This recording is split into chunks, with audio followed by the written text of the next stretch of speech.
Semangat pagi! Sudah siap untuk belajar IPS hari ini ya? Pelajaran IPS hari ini akan membahas mengenai pluralitas masyarakat Indonesia.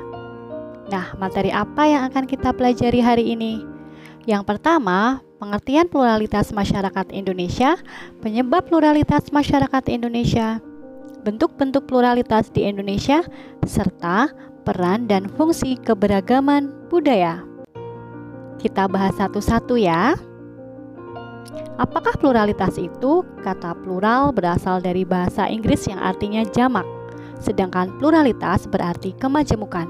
Dapat dijelaskan bahwa pengertian pluralitas masyarakat Indonesia memiliki arti yang sama dengan kemajemukan atau keberagaman masyarakat Indonesia, baik dalam suku, budaya, agama, dan ras. Faktor penyebab pluralitas yaitu faktor sejarah serta faktor letak.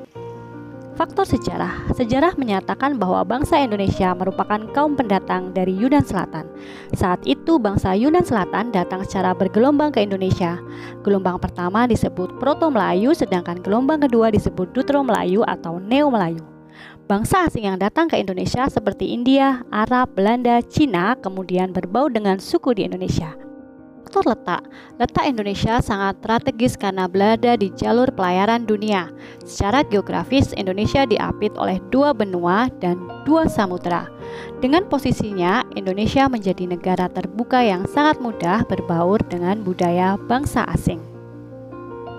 Bentuk-bentuk pluralitas masyarakat Indonesia yaitu dari perbedaan agama, perbedaan budaya, perbedaan pekerjaan, dan perbedaan suku bangsa. Perbedaan agama. Terdapat beberapa agama dan banyak aliran kepercayaan yang diakui di Indonesia, sehingga menjadi hal yang lumrah jika melihat upacara yang berbeda-beda. Ada 6 agama yang diakui di Indonesia yaitu Islam, Katolik, Kristen Protestan, Buddha, Hindu, juga Konghucu. Perbedaan budaya. Pluralitas di Indonesia bisa ditemui juga dalam kebudayaan.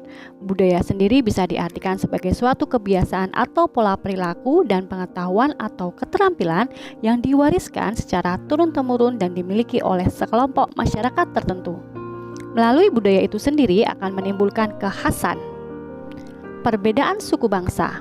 Pluralitas juga ditemukan lewat banyaknya suku bangsa di Indonesia, yakni berjumlah lebih dari 300 kelompok etnis. Populasi tertinggi sendiri adalah suku Jawa. Suku ini tidak hanya tinggal di Pulau Jawa, tetapi juga melakukan transmigrasi ke pulau di Nusantara, serta bahkan tidak sedikit yang berada di luar negeri. Dan berikut adalah daftar suku bangsa yang ada di Indonesia, dari Aceh sampai Papua Barat. Perbedaan pekerjaan. Pekerjaan dikelompokkan menjadi 2, yaitu pekerjaan sektor formal dan pekerjaan sektor non-formal. Pekerjaan sektor formal terikat dengan suatu sistem yang berlaku baik dari sisi swasta maupun pemerintah.